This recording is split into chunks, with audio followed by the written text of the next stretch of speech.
What's up, people? Yes. Guess what we're talking about tonight? Sex. Yeah. Let's talk about sex, baby. Let's talk about you and me. Let's talk about all the good things that can be. Let's talk about sex. Yes.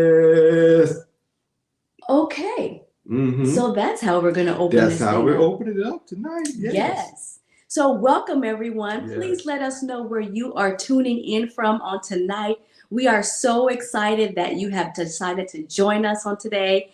And let me tell you, we have an amazing topic tonight. We've already discussed it in the Facebook and Instagram and on YouTube. We're talking about sex tonight. So if you are watching the rebroadcast, make sure you put your comments in the chat room. And also while you're watching, put some fire in the chat. And also if you have questions, put those in the chat as well. Thank you all once again for joining us. And we are not going to prolong this. Hey, because we got some juice for you. First of all, I'm going to give a disclaimer. This is for married folk. Or folks that are getting ready to get married. If you are underage and you ain't married, I think, or engaged to get married. Did you say underage? Yes, I did. This ain't for y'all. Okay. Okay. This is for grown folks, spiritually grown folk. Okay. Yes. All right. Let's get it in. Well, we have someone coming in from Point Hueneme, California. Thank you so much for joining us, Miss Felicia. And that is so exciting. How you doing, Miss Nickelberry? So as we said, our topic tonight is sex talk. We're going to be going in talking about sex. We're going to share some do's and some do nots, okay? As things that you may want to incorporate and some things you might want to need to adjust. Yes. So first off, I always like to give the scripture. I know my wife has other things she likes to share, but I like to bust it open with some scripture. If y'all are ready for it. Already? Already. Let's go straight. On, let's give them a little bit of juice. Let's go straight to the word. Goodness. Proverbs chapter 5. Let's go right there. Proverbs chapter 5. And we're going to kick it off in verse 18. And I'm going to read this out the Message Bible. Mm-hmm. Your spring water is for you and you only, not to be passed around among strangers. Bless your flesh, your fresh flowing fountain. Enjoy the wife you married as a young man. Lovely as an angel, beautiful as a rose. Don't ever quit taking delight in her body. Never take her love for granted. Why would you trade enduring intimacies for cheap thrills with a prostitute, for dalliance with a promiscuous stranger? Ooh, that's a lot wrapped up in that right there. That's a whole lot, but you want to start off with something I'm going to start off with it. Yes, I did. Yes, I did. Goodness gracious. For those of you who are not familiar with that passage of scripture, what it's essentially telling in this particular thing in Proverbs is talking to a young man and it's telling him, be satisfied with the wife that God has given you. Be satisfied with her and in the youthfulness that you have with her and enjoy each other. Enjoy the gift of sex that God gave us for marriage. Yes, yes, yes. He goes into some more details and said, allow her body, allow the different things that God has allowed for you to enjoy in your marriage, bed with your wife, with your spouse, to be satisfying to you always, and do not trade it in. Do not trade it in for any lustfulness with a prostitute or any other wayward woman or anything else. That's what that scripture was sharing. That's why I want to jump in there. We had to peel it back quick. Okay. Yeah. Okay, so we're going to go ahead. Thank you for the scripture, bro. But we're getting ready to go ahead and talk about what not to do. But we just talked about one of them. And that was what the word that said. Be satisfied in your own spouse, in your own wife. Don't trade your spouse in for somebody else for a cheap night thrill or for a quickie. Mm-hmm. Y'all help me right now. Uh-huh. Cause he going deep in already. Come on. Okay, so we're gonna start off with what not to do. What not to do. Okay, so the reason why we chose this particular topic is because not too many people are talking about this. There are a lot of couples that we have encountered from state to state, the places that we've been, that we've counseled, and we have found out that they're not talking about their sex life. Let alone having it. Yeah, some people are not having sex. And it's amazing to me because you have people rushing to go get married so they can have sex. When they get married, they're not having sex, which makes no sense. That's backwards. Yeah, it makes no sense. And then we have some individuals that are joining us tonight who are not married yet. Mm-hmm. So they also want to learn what not to do before they get married. Yes. Or let's incorporate some of those that have been married before, and God has given them opportunity to go and try it again the second time in a second or third marriage, and they want to do it right. They learn, or they want to adjust where they have learned from the previous situation. Yeah.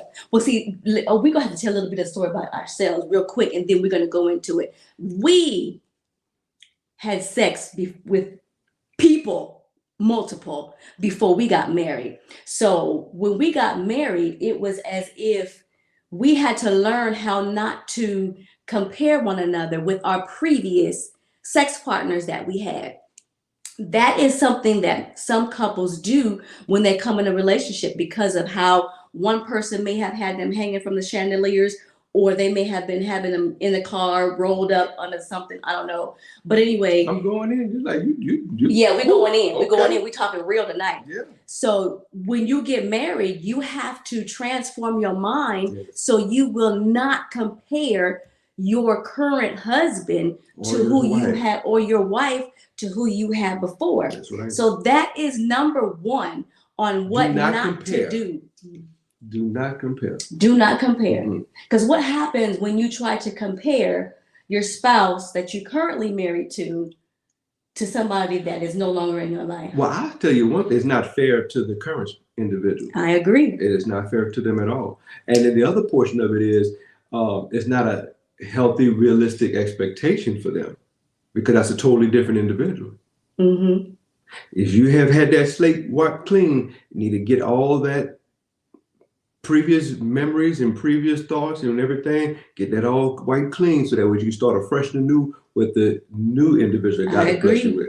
I agree. And how about with because I remember I was talking to this one particular person, and I'm not going to say any names. I will keep you under the rug forever and a day.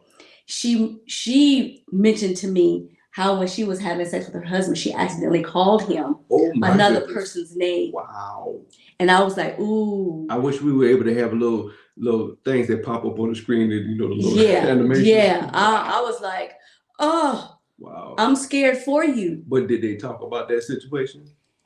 It took him about a week or so to do so, because the husband was rather hot. I won't blame the brother. I'd be hot too. Yes. He was very hot. So number one, do not compare your current spouse with somebody that you have had intercourse with before.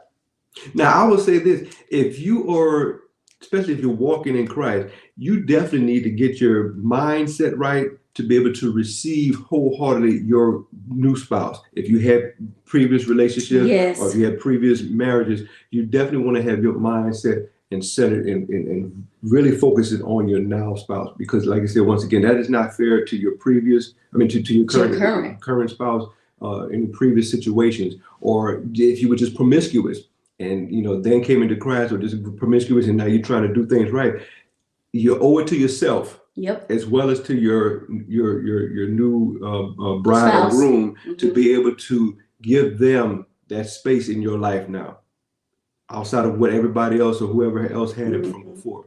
I remember one time, when we were in Hawaii, and one particular individual came over to the house and I was doing her hair, and we were watching this sermon, and it talked about asking God to help you praying and asking God to allow you to get your whole body back. And that was something that I had to do. I was like, God, give me my booty back, give me my titties back, give me everything back so I can faithfully give it over to my husband, because it had been in multiple places. And so I was like, woo, I didn't think that that was a real thing until this particular person gave me some knowledge on it, because you spiritually are giving yourself away to whomever you're sleeping with. Oh, see, you said something else right there. Yeah, that we but don't we're have not time gonna- to yeah, talk about we- today, we're because not we could gonna- go down a whole Yeah. other road with that. But the Exactly. spiritual connections. That spiritual connection. So I had to learn about that thing. So, Roderick and I both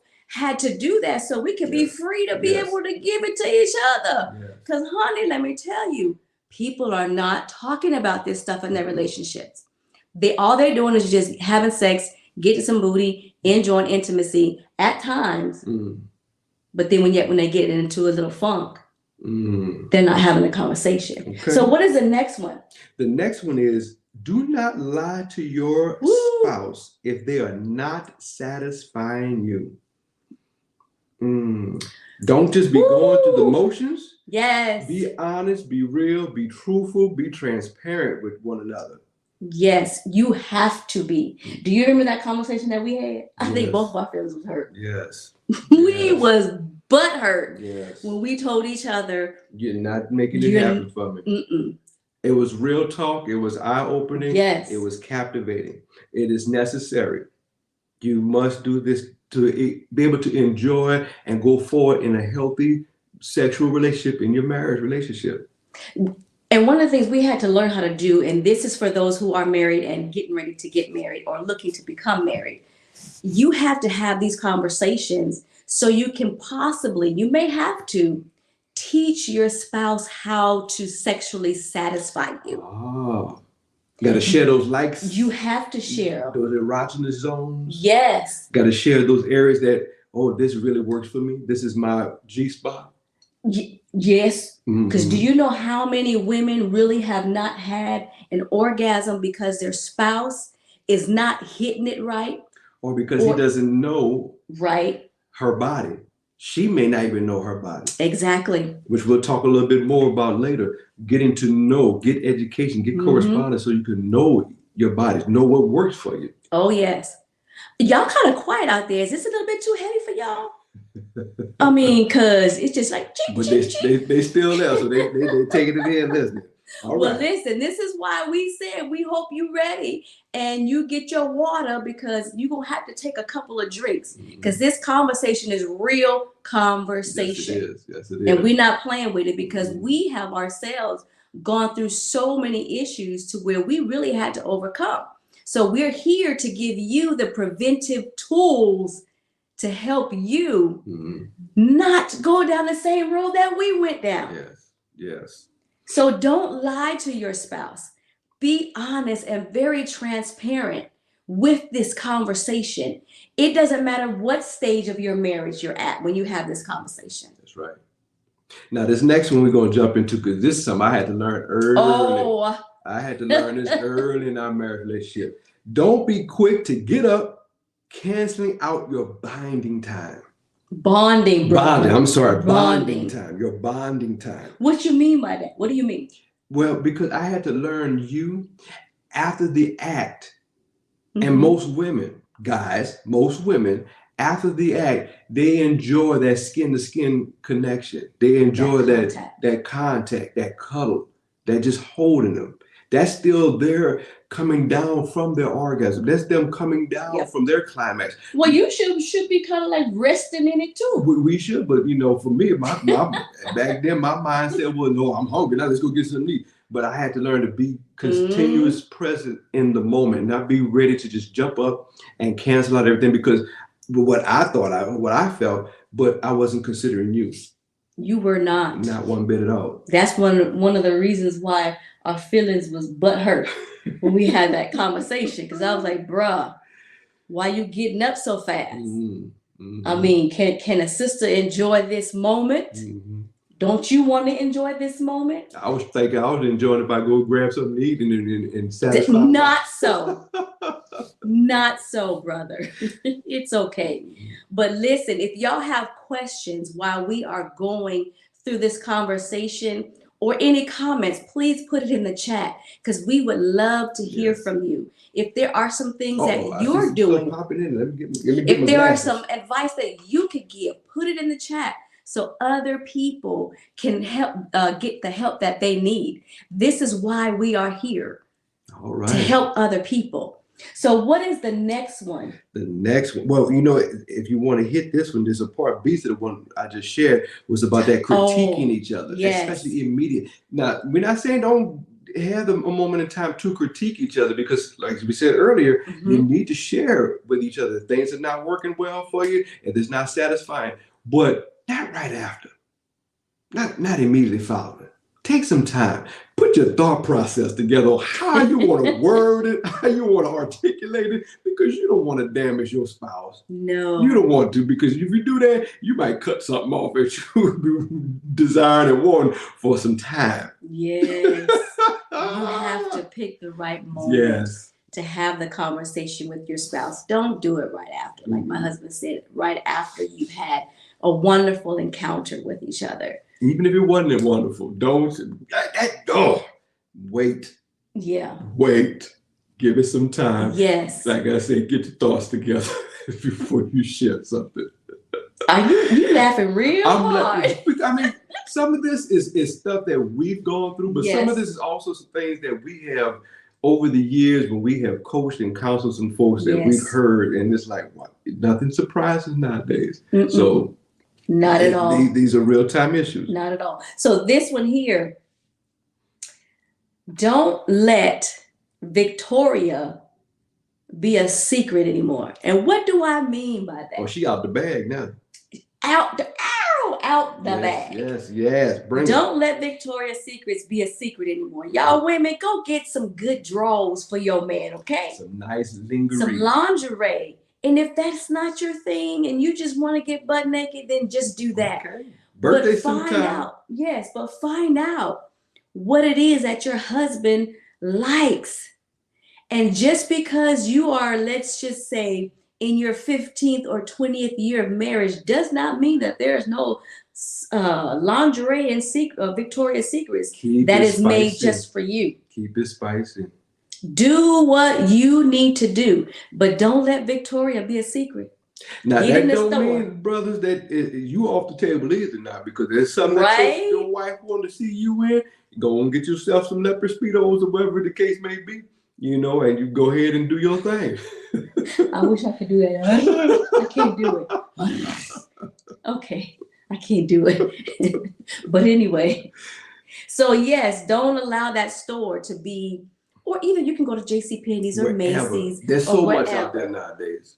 So much to choose from. It is. But just don't allow yourself to not be presentable, because men, they're visual. They want to see to get stimulated. Why do you think so many men or even women run to pornography? Because they're stimulated by this stuff, and it helps them get aroused before they get before they get to their point of no return. Okay. I'll just put it like that. All right. So yes, please, ladies and men, take care of yourselves. Get yourself together in that area and be clean when you guys come together. Now the next one, and then we're going to jump into some other ones here that'll be beneficial to you. The last one, do not ever, never compare your spouse to any pornographic material, any pornographic images. That is a damaging, soul damaging situation. It is not reality. It is not the truth. It is, like we said earlier in the very beginning, it is not fair to your mate, because now you have them to try to compete with something that is not real and something they cannot do. You mean tell me you can't be hanging off the chandeliers and all that kind of stuff? No. No. We may be hanging off the side of the bed though, right? Yeah. Or whatever the case may be. We ain't doing no Tarzan like that. No. No. You can't be doing that. That's stage set props and all kind of stuff that Be realistic in your situation. Be realistic with what you can do. And like we said earlier, have those talks about those things so that way you don't have to you don't have to run to, you don't have to be enticed to pornography. Because if you have the conversations, if you're being honest, if you're critiquing one another, if you're sharing with one another, and you're getting the lingerie and the different things that can help enhance the coming together, it'll cut off and it'll cut out that desire to be able to, or the desire to want to go and look at something because you're thirsty or because you've like, I'm not being satisfied, I'm not being fulfilled. Take care of each other. Do you remember that one time that we were having a conversation with somebody?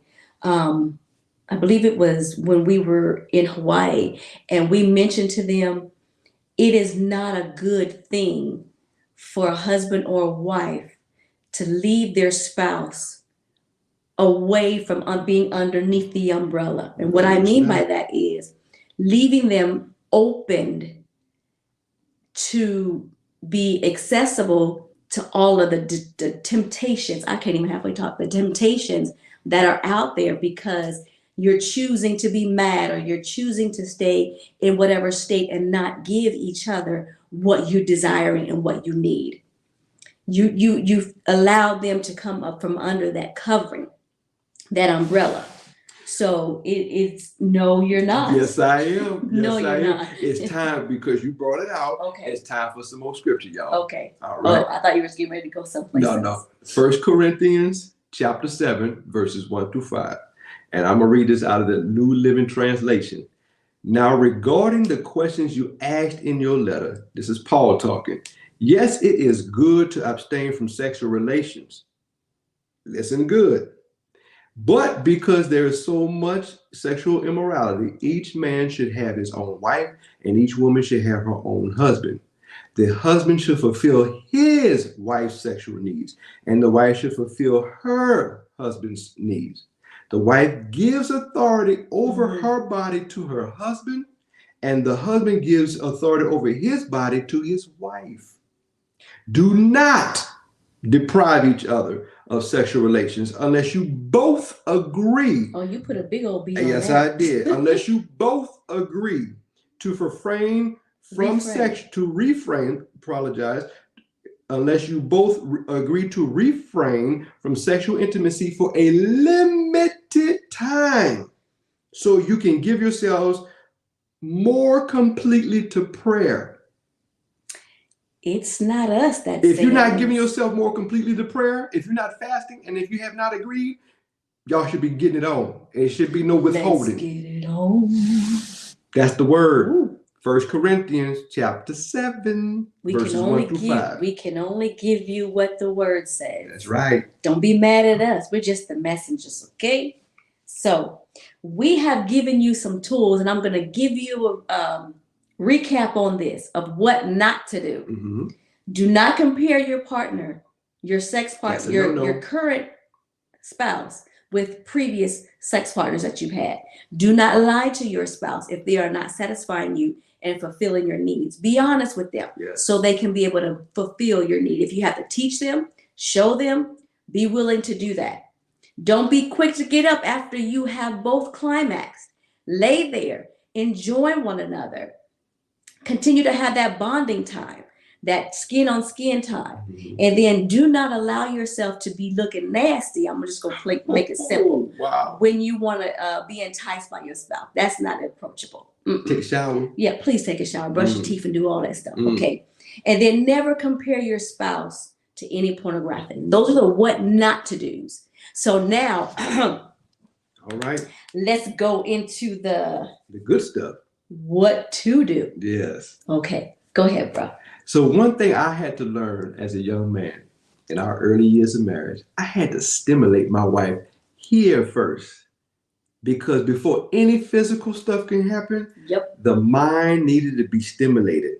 I had to set the mood in her. I had to get her going. I had to get the juices flowing here.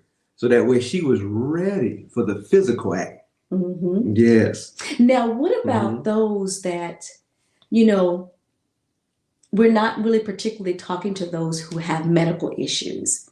Because of course we understand in those cases there may be things that you can and cannot do. We definitely understand that.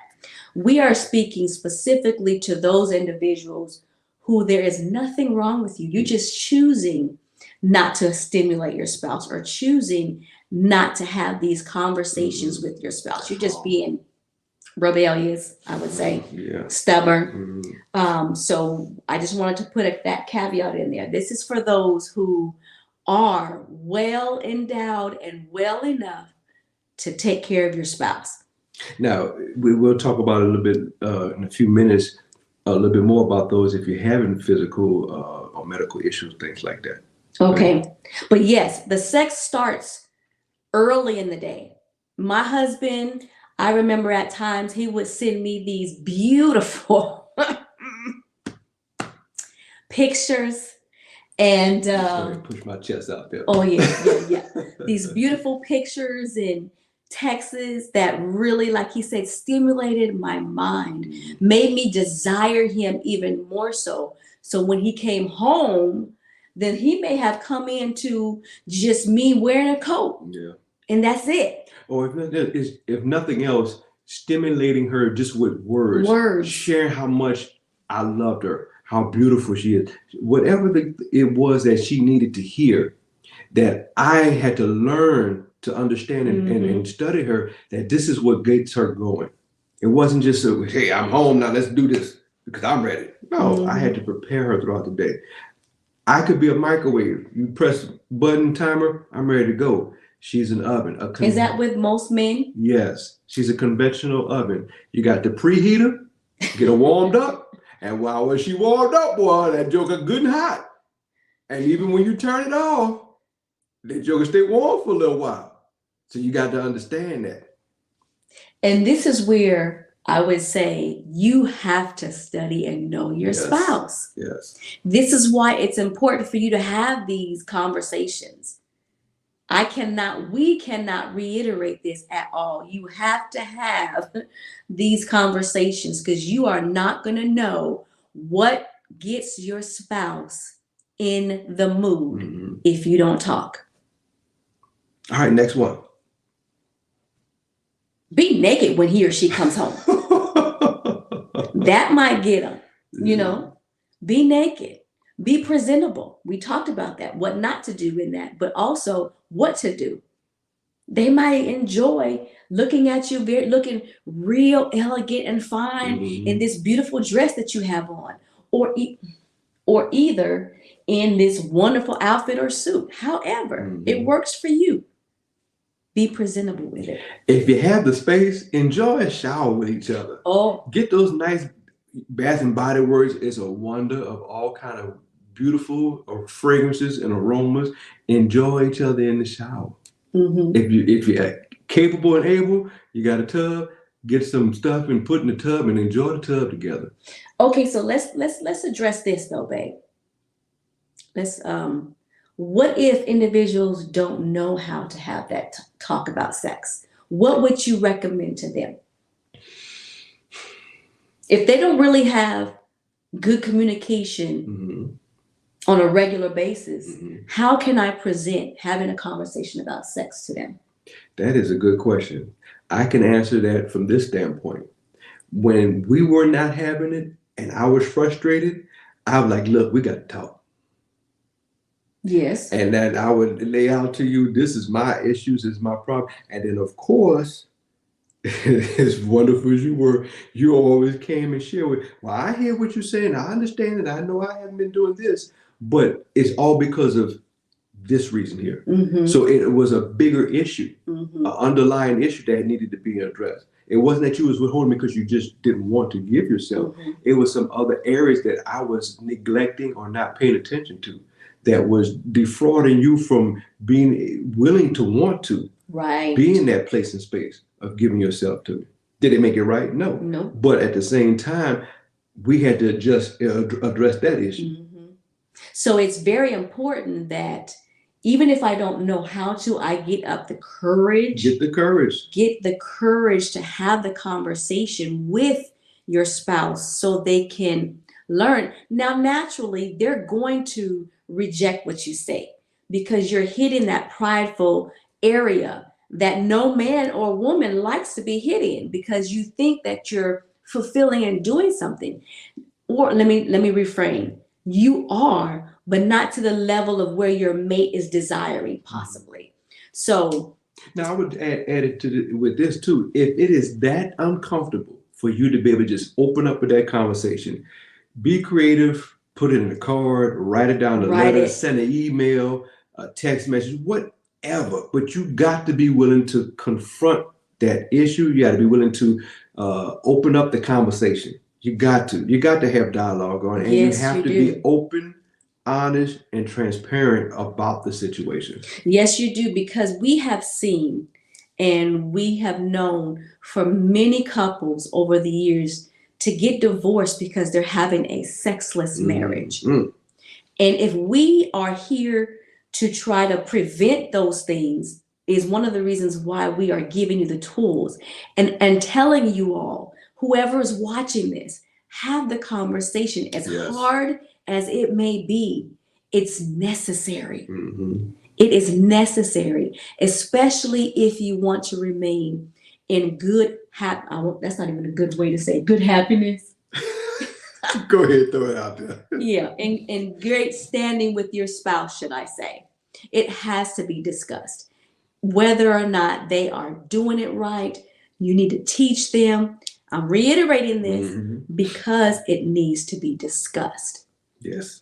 And what better way to have a conversation of that nature than when you're having a good moment out in the park, or you're having a good moment at home at dinner. A good meal, yes. Or something. Or just relaxing. Or relaxing. Neither one of you apprehensive. You're in a good, set the environment. Yes, you have to. If you need to, set the environment to where both of you are not defensive. You're ready to have a good conversation. You have each other's ear. You have each other's attention. Now, when it is approached, they're going to be defensive.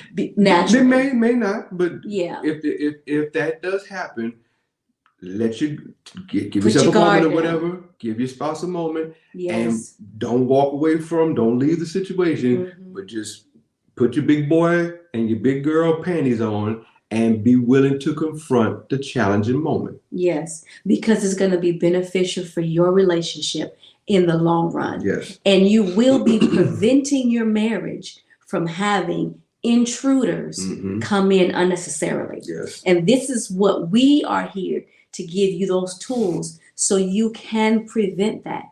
You're looking at a couple, we've shared this many a times, that we went through infidelity. We don't want to see other couples that are great couples go through the very same thing that we went through unnecessarily. That's why we're having this topic, right? Yes. Hopefully some of these things are helping you. Hopefully some of these things that you haven't dealt with it, or you have, these are some things that you could reiterate, that can push you through, push you forward, from having those hard, challenging moments. Yeah. All right. So we are at time. Yeah, but I want to throw these in there real quick. So some other things, because I know I mentioned some of this earlier. Take turns initiating. Brothers, men, hear me when I say this. Sometimes the hunter needs to be the prey. I learned this from experience. Sometimes we got to go ahead and put our bow and arrow down and be the prey, and let the prey chase you around. You want me to just knock you down? Huh? That works for some. Okay, now if your wife or your spouse, that ain't gonna work for them, then okay, then whatever. But I know my lady here enjoyed that. So all right. So in any case, yes, keep going, Rob. Earlier we talked about experiencing health issues. You experiencing any health issues or have any limitations, any physical concerns, please take time out, address it with one another, and seek guidance through a doctor with medical science. Go and get any whatever kind of counseling that you need in that area, whether it's a mental issue, whatever the case may be. Don't just say, well, this is just me, or I just got a problem in this, or this is it. No, go and find out why it is. Go and find out what it may be. Physical, it may be physiological, it may be psychological. Go and find out what the problem is. Deal with it and share with your spouse. Your spouse should be there with you, but if they're not able to, share with them as soon as you find out. You owe it to each other. You owe it to your marriage to do that. And then the last thing I want to throw in there, be creative with your style and the locations of your encounters when you come together. You don't always have to wait till you go to bed at night. You ain't always got to do it missionary style No, either. you sure don't. No. You sure don't. If you don't know some other things to do, get you some correspondence. There's some healthy books out there about sex and marriage, that they can show you different good positions and things you can do, or different places and things like that you can be able to enjoy one another. Mm-hmm. All right. And then the last thing, reiterating again, my wife said earlier, take that time, excuse me, to cuddle after sex. That skin on skin contact means the world. It means the world, men, to your wives, because that is even for to them. Those wives. That allows them to have that bonding time after the intimacy. act. Into me, yes, you see. Yes, into me, he sees. Well, my friends, we are so sorry, but we are at that time. We have to just get ready to just let it go. Yeah. Now you can take all of the things that you have and practice with your spouse. Have the conversation. Do what is necessary. If you are watching us for the first time, please make sure that you put your name and where you're joining us in from in the chat room. Put some stars, put some chats, put some hearts in there. Mm-hmm. If we said anything that was helpful enough for you, make sure that you follow us and watch us again on YouTube, Instagram, and on Facebook. Once again, we always say we are two hearts, one team with one purpose. Have a good night.